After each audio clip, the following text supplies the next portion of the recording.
प्रणाम। मैं सोनू वर्मा, स्वागत है आप सबका मेरे और आपके अपने YouTube चैनल में सोनू साइंस क्लासेस। सबसे पहले मैं क्षमा प्रार्थी हूँ इसलिए कि मैं इतने दिनों के बाद आप ये वीडियो पोस्ट कर रहा हूँ, लेकिन मेरी कोशिश यही है कि मैं बेहतर से बेहतर दूँ। तो इस क्रम में मैं आज अपने इस YouTube वीडियो में लॉज ऑफ मोशन नाम के चैप्टर से रिलेटेड वीडियो को पोस्ट करूँगा। आपसे आशा और उम्मीद ये है कि आप इसका समर्थन करेंगे और अपना आशीर्वाद देंगे। नमस्कार। तो चलिए हम लोग आज अपना पाठ शुरू करते हैं और इसमें हम लोग सर्वप्रथम सबसे पहले फिर से मैं आपका स्वागत करता हूं। और इस पाठ में हम लोग सबसे पहले यह देख लें कि हम लोग किस क्रम में चीज़ों को पढ़ेंगे और समझेंगे। तो सबसे पहले जब हम क्रम की बात करें तो सबसे पहले क्रम जो हमारा होगा 1 नंबर पे, वह होगा हमारा फोर्स। आप देख पा रहे हैं। फिर इसके बाद जब दूसरे हम टॉपिक की शुरुआत करेंगे तो वह हमारा होगा balance force and unbalance force. इसके बारे में हम लोग जानेंगे, इसकी तथ्यों को समझेंगे। थर्ड पॉइंट जो होगा वह हमारा इनर्शिया होगा, जिसको हिंदी में हम लोग जड़त्व कहते हैं। फिर इसके बाद जब फोर्थ पॉइंट जब आएगा तो इसमें हम लोग Newton's first law of motion को समझेंगे, न्यूटन के गति का पहला नियम। और इसके बाद जब पांचवें टॉपिक की तरफ बढ़ेंगे तो ये हमारा मोमेंटम होगा, जिसको हिंदी में हम लोग संवेग कहते हैं। इसके बाद सिक्स्थ पॉइंट हमारा होगा Newton second law of motion. और सेवेंथ पॉइंट जो हमारा होने वाला है वह है न्यूटन के थर्ड लॉ ऑफ मोशन। और अंत में इस चैप्टर और आज के वीडियो का हमारा लास्ट पॉइंट होगा कंजर्वेशन ऑफ मोमेंटम। इसमें हम लोग मोमेंटम को कैसे कंजर्वेशन किया जाता है इसको हम लोग थ्योरेटिकली भी देखेंगे और मैथमेटिकली भी प्रूव करेंगे। इस प्रकार से हमारा पहला टॉपिक हुआ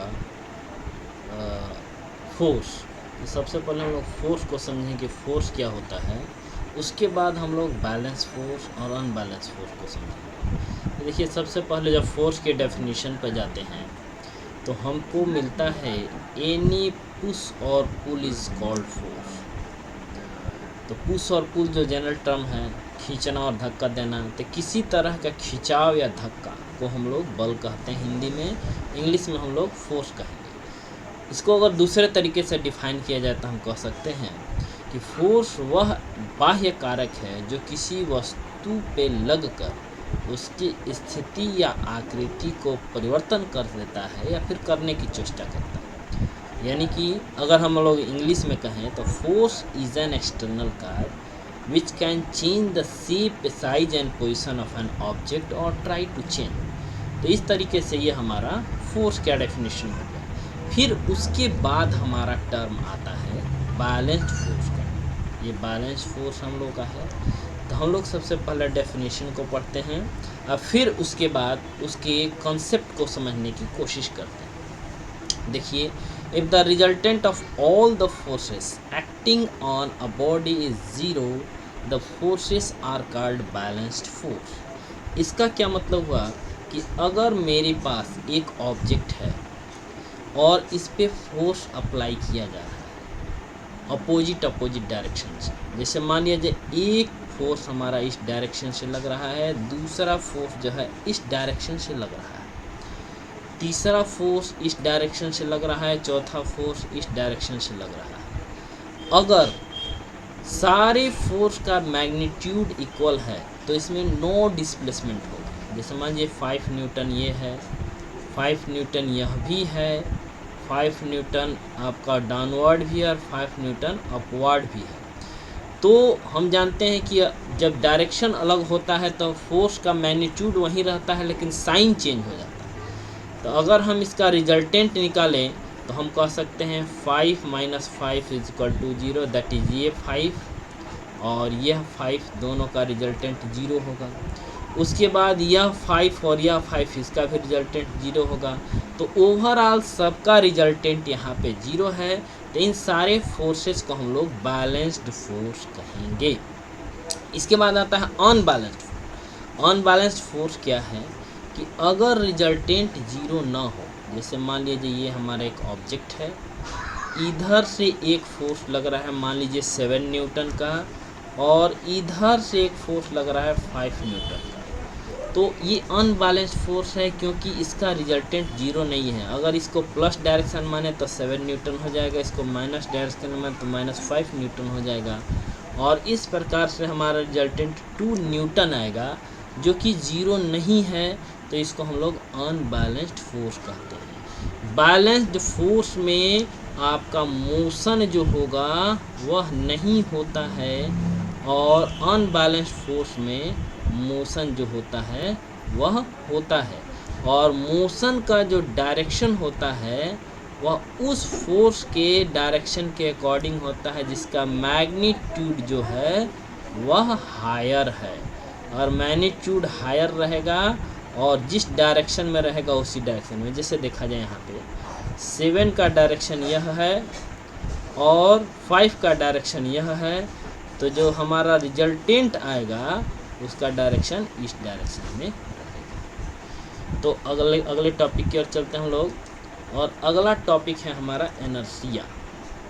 तो सबसे पहले इनर्शिया का डेफिनेशन देखें।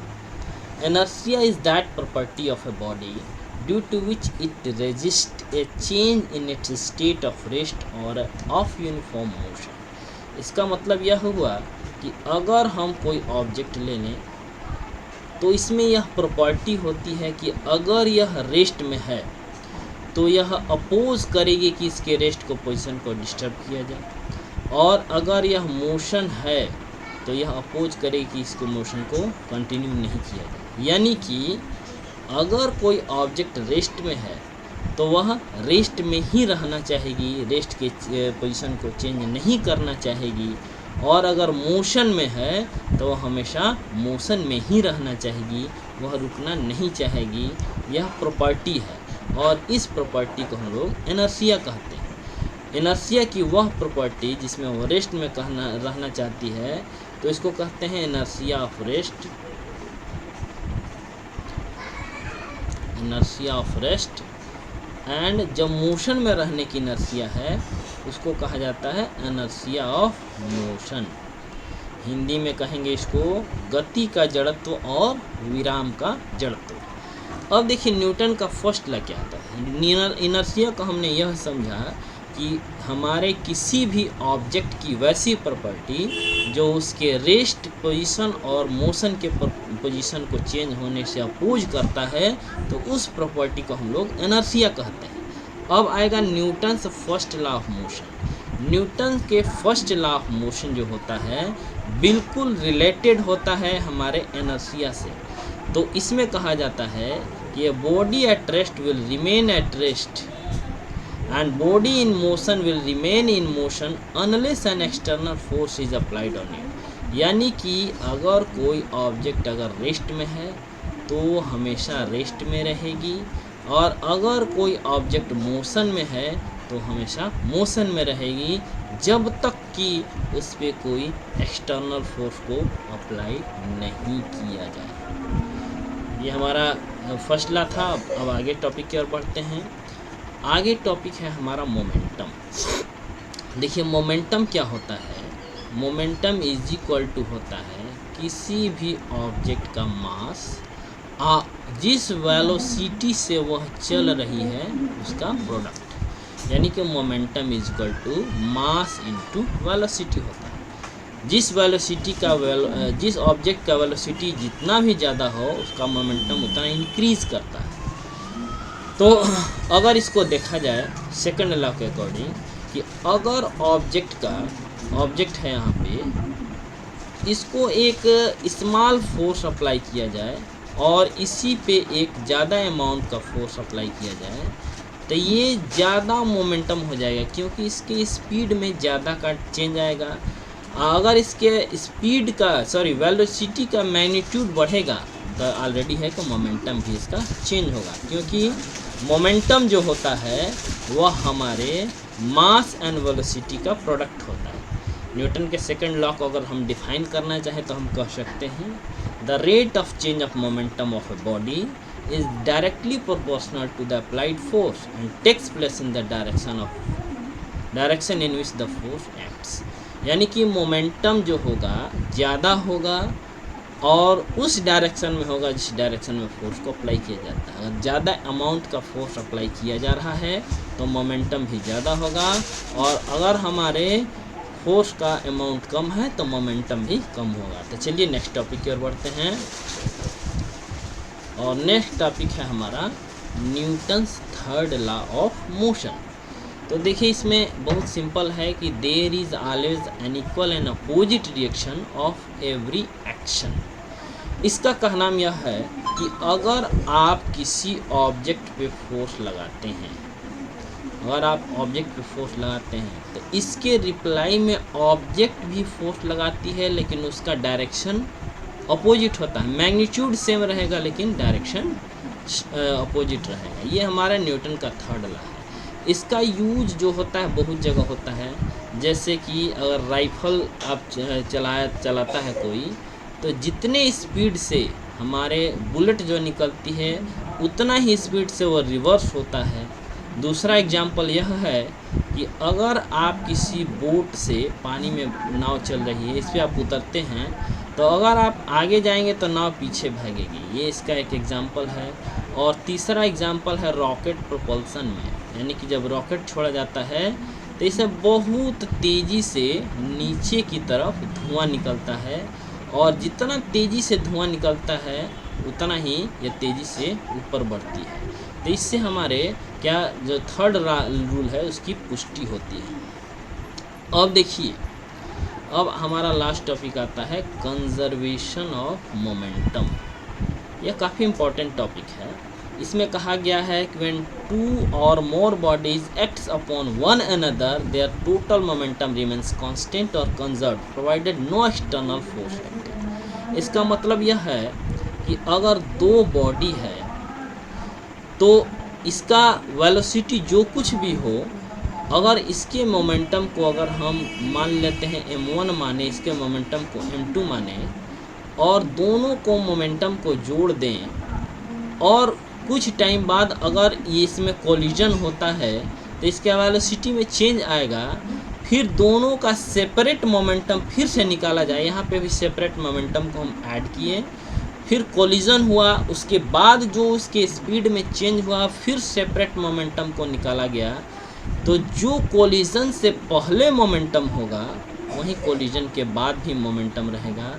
यानी कि मोमेंटम को, कंबाइंड मोमेंटम को कभी भी चेंज नहीं किया जा सकता है। यही हमारा कंजर्वेशन ऑफ मोमेंटम है। तो यहाँ तक कंजर्वेशन ऑफ मोमेंटम था। अब क्या करेंगे, हम लोग इसको मैथमेटिकली भी प्रूव करने की कोशिश करेंगे कि आखिर कंजर्वेशन ऑफ मोमेंटम को मैथमेटिकली कैसे प्रूव किया जा सकता है। तो इसको हम लोग देखते हैं। जैसे देखिए, यहाँ पे हमने कंजर्वेशन ऑफ मोमेंटम को मैथमेटिकली प्रूव करने की कोशिश की हुई है। जैसे यहाँ पे हमने क्या किया है, यहाँ पे हमने दो ऑब्जेक्ट लिया है। एक ऑब्जेक्ट का नाम ए है और एक का नाम, ये हमारा ऑब्जेक्ट ए है और ये हमारा ऑब्जेक्ट बी है। यहाँ पे हमने क्या किया कि इसके मास को m1 मान लिया और इसके इनिशियल वेलोसिटी को v1 माना। इसके इनिशियल जो मास है m2 है और इनिशियल वेलोसिटी जो है u2 है। अब क्या हुआ, कोलिजन हो रहा है। ध्यान देंगे यहाँ पे एक टर्म थोड़ा समझने की ज़रूरत है। ए ऑब्जेक्ट है, एक ऑब्जेक्ट बी है, दोनों कोलाइड किए तो फोर्स अप्लाई हुआ। ए ने जो फोर्स अप्लाई किया उसको हमने एफ ए बी से डिनोट किया, और बी ने ए पे जो फोर्स अप्लाई किया उसको एफ बी ए से मैंने डिनोट किया। और यहाँ पे अपोजिट फोर्स है तो एक को हमने निगेटिव बनाना पड़ेगा, तो हमने एफ बी ए को निगेटिव मान लिया है।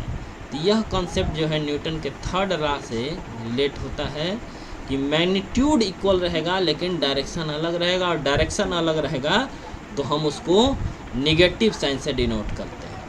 अब जब कोलिजन हो गया तो उसके बाद मास चेंज नहीं होता है, तो मास m1 रहेगा, वेलोसिटी चेंज होके v1 हो गया, और इसकी वेलोसिटी चेंज होकर v2 हो गई। अब एक्सेलरेशन सेपरेटली निकालेंगे, ए ऑब्जेक्ट का एक्सेलरेशन निकालेंगे। ए की इनिशियल वेलोसिटी u1 है, फाइनल वेलोसिटी हमारा यहाँ पे v1 हो जाता है, तो हमारा एक्सेलरेशन होगा v1 माइनस u1 और टाइम टेकन जो है t। इस प्रकार से b का भी निकालेंगे, तो इसमें v2 u2 जो है इसकी फाइनल वेलोसिटी है ये वाली, और हमारा u2 v2 हमारी फाइनल वेलोसिटी थी, u2 हमारा इनिशियल वेलोसिटी थी। तो इस तरीके से हमने दूसरे का एक्सेलरेशन निकाला। अब हम फोर्स निकालेंगे जो फोर्स अप्लाई ए ने बी पर किया। तो मास इंटू एक्सेलरेशन होता है, तो मास यहाँ पे हो गया, एक्सेलरेशन का यह वैल्यू जो है हम यहाँ पे पुट किए हुए हैं, तो मास इंटू एक्सेलरेशन। और फिर एफ बी ए का वैल्यू हमने निकाला है, तो मास इंटू इसका एक्सेलरेशन।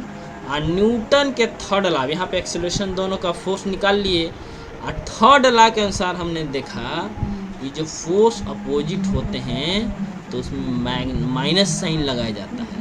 तो इस प्रकार से हमने यह लिखा m1 इंटू एक्सेलरेशन के बदले में लिख दिया हमने v1 minus u1 divided by t is equal to m2, इसमें v2 minus u2 divided by t से हम t को कैंसिल कर चुके हैं, और यहाँ पे मल्टीप्लाई करेंगे m1 का v1 से, तो m1 v1 हो गया, और u2 से करेंगे तो m2 u2 हो गया, और उसके बाद इसमें हो जाएगा m2 v2 माइनस में माइनस माइनस प्लस हो जाएगा m2 u2, और इस टर्म को जब हम इस साइड लाएंगे तो साइन चेंज होकर पॉजिटिव हो जाएगा, और इसको टर्म को इस साइड लाएंगे तो यहाँ पे हमारा कंबाइंड मोमेंटम हो गया फर्स्ट और सेकंड ऑब्जेक्ट का, और कंबाइंड मोमेंटम हो गया फर्स्ट ऑब्जेक्ट का, और दोनों का मैग्नीट्यूड जो है इक्वल है।